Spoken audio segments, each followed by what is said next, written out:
বিজয়ের আনন্দ ছড়িয়ে পড়েছে পাহাড়ের কোলে।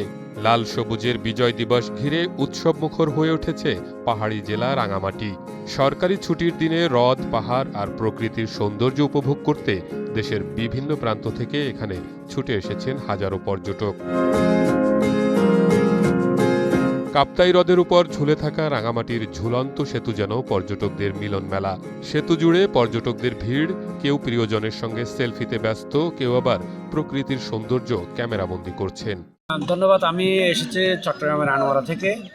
এখানে মূলত আজকে সরকারি ছুটি, ওই কারণে রাঙামাটিতে আসার পর থেকে কালকে আমরা এই যে বোট নিয়ে লেকের বিভিন্ন পর্যটন কেন্দ্রগুলি ঘুরেছি।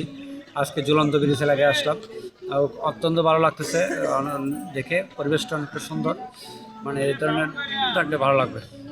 আমরা রাঙ্গামাটি আসছি, আমার জীবনের ফার্স্ট আমি এই রাঙ্গামাটি আসছি। ভালো লাগতেছে এখানে আসি, পর্যটক এলাকা, অনেক মানুষজন, ভালো লাগতেছে দেখতে।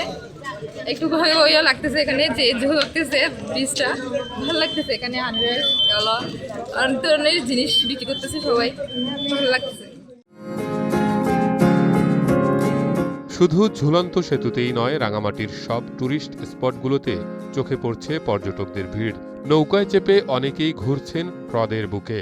ঝুলন্ত সেতু কিংবা লেক ভ্রমণ করা, এখানে অন্যান্য যে স্পটগুলো আছে, বিশেষ করে ইতিহাস ঐতিহ্যের যে জায়গাগুলো, এখানে চাকমা রাজবাড়ি আছে, সব কিছু মিলিয়ে আসলে জল এবং পাহাড়ের যে একটা চমৎকার মিলন এবং চমৎকার সহাবস্থান, এটা আসলে মোহিত করে সবাইকে, যার কারণে আসলে দূর দূরান্ত থেকে, বাংলাদেশের দূর দূরান্ত থেকে মানুষ সবসময় ছুটে আসে।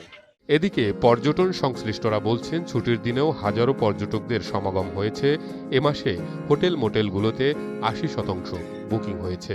বিজয় দিবসে রাঙামাটিতে পর্যটকের দল নেমেছে। আশা করি আজকে প্রায় 5 থেকে 6 হাজার পর্যটক রাঙামাটিতে এই রাঙামাটির বিভিন্ন টুরিস্ট স্পটগুলো উপভোগ করবে।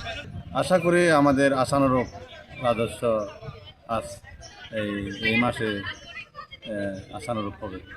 সবুজ পাহাড়, নীল হ্রদ আর বিজয়ের আনন্দ, এই 3 মিলে রাঙামাটির রং যেন উপচে পড়ছে প্রকৃতির চাদরে।